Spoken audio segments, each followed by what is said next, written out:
and money is the fruit that they speak. So tell me whose face do they seek? Repeat, take offense, judge by the fruit from the tree. But if the fruit tastes like the streets, and money is the fruit that they seek. Welcome back, DJ Focus, Dice Gamble. You tap back into The Fix, your source of faith-infused hip-hop, R&B, and poetry. And it's time for our spiritual detox. And listen, y'all are in for a treat today when I tell you we in a good place. Gospel music is in a good place. We talk about all the different options we have in gospel music, and the gospel community being able to embrace some of the urban gospel, some of the soulful gospel.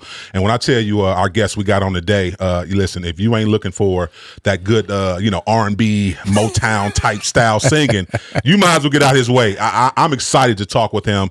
Help me welcome in a singer, songwriter, a super talented artist, Gene Moore. What's going on, bro? What's up, man? Oh, it's all good. How you? Man, I'm feeling good, bro. I'm enjoying this Cleveland breeze, bro. It's a lot better than what we what we experiencing in Houston, Texas, man. It's like hot. Yeah, y'all at the hundreds in Houston, ain't y'all? Ooh, man, plus that humidity, bro. It's crazy. Yeah. We the beautiful thing about Cleveland, we only get probably one hot month. The rest of the time is pretty much cool. And this month usually is the hottest month. Listen, I'm excited, man, to talk with you, man. For those who may not know you, first, speak a little bit to your faith journey, your faith walk, how you develop your own personal relationship with Christ. Yeah, well, man, my dad's a pastor. My mom, God bless her soul, she passed away this year. But she was in the she was. Thank you. She was in the mission, in the ministry as well. And so I grew up as a church kid, went to college, man. I pledged, so that was around the time, when I was kind of going through fun. Yeah, had a little fun. Hold on, don't skip that. Let's talk about that. PK, go to college, you pledged. Come on, talk about that fun. Yeah, man. Well, I'll put it this way, man. If I talked about that fun on the air, y'all would be like, oh, he a PK for real? No. I want you to talk about that because I think we don't hear enough of the testimonies of what God will do, even when you have to come back to the faith. Yeah. It's okay. You talking to somebody who ran the streets. Oh, I ran the streets at a high level. So that's why I do want you to highlight a little bit of maybe you walked away a little bit and had to come back and find your way a little bit. Yeah, man. Around that time, I was trying to prove to myself and others that I'm not going in my dad's footsteps. So, man, I was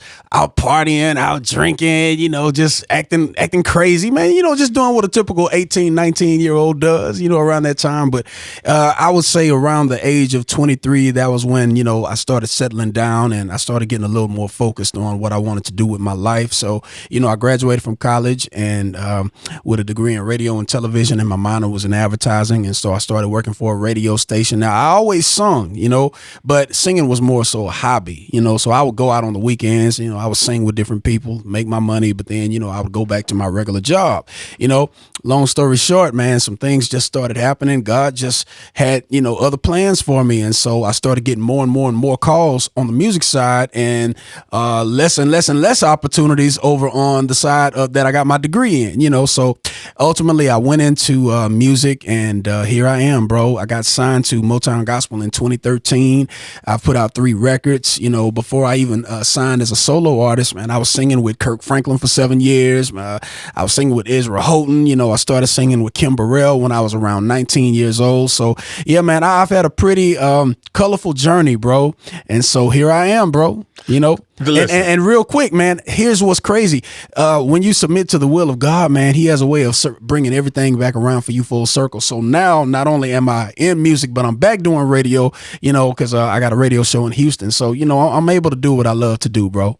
No, that's a blessing. Yeah. And I love the way you just talked about those legends. Like, you got the chance to sing with them legends like that was like regular. Talk about that experience. You brought up 3 different legends in the gospel game. Talk about your experience of just working with them, singing background or writing music with them or whatever you were doing with them. Right. Well, you know what? My experience with Kim Burrell, I was just like in awe. I always grew up listening to her. And so, vocally, she, in my opinion, she's one of the undisputed. You know what I mean? So, I learned a lot from her vocally and then singing with Israel Houghton. Israel Houghton is a consummate professional, bro. So, I learned a lot of things about, just stage etiquette and, timeliness and presentation and knowing how to engage, when I'm on stage. And then Kirk Franklin is Kirk Franklin. One of the great things that I learned from Kirk Franklin, and it's so many different things that I learned, but one thing that really, really stuck with me is his ability to press forward even when the circumstances are like crazy. Quick story. I remember, I think we were in Sweden one time and the electricity in the entire arena went out, bro. Wow. So he had to improvise. So he jumped on the piano and he started having everybody to sing with him. And so, he taught me that as a professional, you have to learn how to think quick on your feet. You can't let the people see you sweat, man. So yeah, it was so many different things that I picked up from so many different artists. And I thank God for those experiences, because those were the experiences that I was able to use for my own journey and cultivate, as it relates to my my journey as being an artist myself.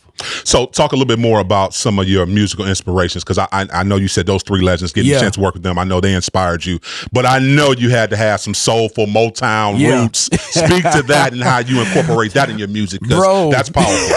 No, come on, let's talk about it. Now, you know what, man? I was the only third grader listening to Stevie Wonder and Donny Hathaway. You know what I'm saying? Like all of my classmates, man, they grew up listening to hip hop, which was cool. You know what I'm saying? But I was always like the oddball because I grew up listening to Donnie and Stevie, and I was always kind of like that old soul.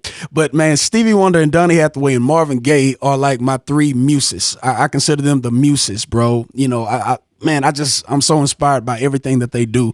I love Whitney Houston, as far as female singers. I love them. But here's what's funny, bro. When I was around 16, man, I was trying to get a little more edgy with my sound. So I was actually emulating Dino from H-Town, bro. Oh, wow. Yeah. Oh, wow. Knocking the boots. Yes, sir.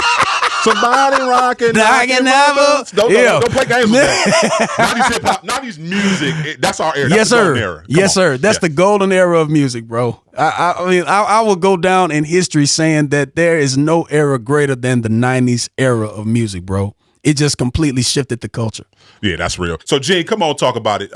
This your last EP. Mm-hmm. Come on, talk about the inspiration behind it. The 6 tracks that you put out, they certified plus, man. So, speak to the inspiration behind each track. I appreciate that, man. Well, so it was around the time of the pandemic, and my last record was starting to cycle out, and so I needed to start thinking about what I wanted to do for the next record, where I wanted to go lyrically, where I wanted to go stylistically, where I wanted to go creatively.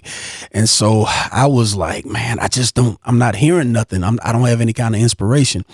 And what's crazy is while I was sitting in the house, the whole world was sitting in the house, during the pandemic, I just started, kind of journaling, and I was saying to myself, let me just journal my entire life right now. And let me put that into the form of a CD or an EP, So like, for example, the song Beautiful that I do with India Irie on the EP, that's a song about how I feel about my wife, how I feel about love. It's another song that was written by Paco Walls of the Walls Group. And that song is called Commit. That song is about decisions, making your mind up, because sometimes, we can be all over the place. And, sometimes you just have to sit down, settle down and say, okay, I just need to focus. So that's what that song is talking about. The first song on the track that was written, the first song on the EP, that was written by B. Slade, it says, all right. So the opening lyrics of the song says, the first thing in the morning you complaining, but you say that you want to be happy, but you don't look happy. That was me, bro. Cause I went through bouts of depression, during that time. I was in the house. Calls weren't coming in. Work was slow. I didn't really know how I was going to provide for the family. All the money was going out. Didn't have anything really coming in. So I just started journaling that. So I wanted this EP, the name of the EP is called Introspection, and I wanted this particular EP to highlight my life. However, everything still has a God awareness, but it's not necessarily straight ahead gospel, and that's the reason I came up with the word introspection, mainly because my mom was a principal. So, I just like big vocabulary. I like using words that's going to make people say, yo, man, why in the world did he come up with that? But right. Introspection simply means self-reflection, and that's all it was. On this EP, it is me self-reflecting. The song, the one that you say sounds like the Sam Cooke song, yes, I believe, and that song is dear to me because it's the last song that my mom heard before she died, bro. Yeah, and I didn't even know it at the time. My mom, unfortunately, she passed away due to complications of Parkinson's disease. And so when she was in her bedridden stage, I went to the hospital and I said, hey, Mom, I just finished this song called I Believe. So I took my phone out, I played it, I put it by her pillow. Now, at the time, she couldn't really talk, because the dementia had gotten so bad and everything, but she could kind of mumble a little bit.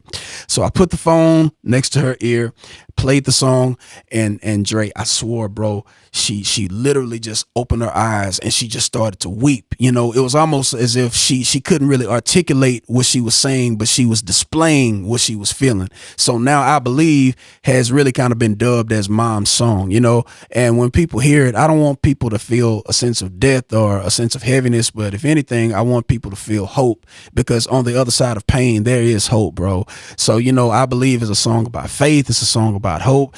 So yeah, man, I mean, like every song on the EP is highlighting my current journey in the last year and a half. That's good, and thank you for being transparent. And I love the song I Believe. I do believe it does. You paint a picture, you tell a story, but you also give the hope in that, and I think that's what we need. And we talk about it all. That we changed it, our tag from Christian hip hop to faith infused, because I think we need more faith centered music to point people back to Christ compared to being so religious. So I applaud you and give you your roses for doing what you do. Talk about bridging the gap. So you got a chance to work with India Arie. We talk about it all the time. We always pass so much judgment against, you know, mainstream hip hop, mainstream R&B, but you being able to work with her firsthand, talk about building that relationship, and I'm pretty sure you guys probably had some spiritual conversations in the midst of y'all making music. Yeah, you know what, India. Honestly, I would say India is really like a sister to me now, bro.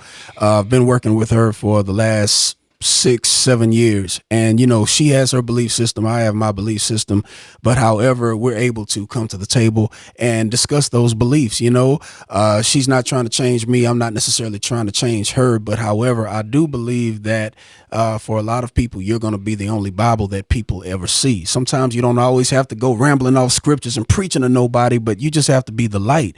So here's the crazy part. She dubs my name as the pastor now.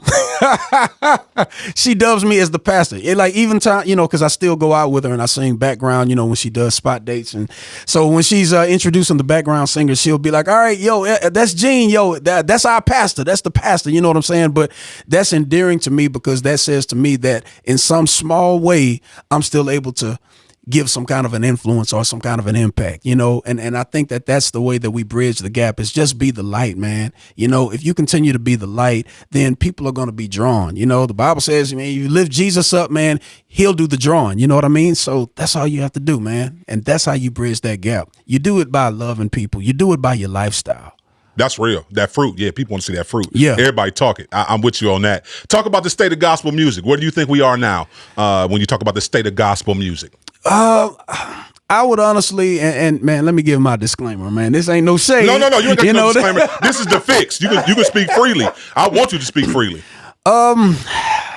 I would like to see a little more diversity in our community. You know, I believe personally that the late 90s, early 2000s was the best time for gospel music, meaning that every genre was well represented, from quartet to choirs to traditional Sunday morning to praise and worship to contemporary gospel. You know, as far as the contemporary is concerned, man, we had Mary, we had Tone, we had Dietrich Haddon, you know, and then you had the Canton Spirituals, and then you had Lee Williams representing quartet, and then you had traditional vocalists like Dottie Peoples who were representing, and then you had your praise and worship artists like Judy McAllister and Darwin Hobbs, you know. So everybody was well represented, but I feel like we lost that diversity. You know, I feel like one particular genre has kind of dominated. And again, you know, that's no shade, because I believe that, and I'll just go ahead and say it, you know, the praise and worship genre, I believe that it's blessed a lot of people. I love praise and worship, you know, but however, if we're talking about community, I feel like everybody needs to be well represented. And I kind of feel like we lost that a little bit. Listen, you ain't gonna get me to preaching, because you know I do Christian hip hop. So let's be very clear. Yeah.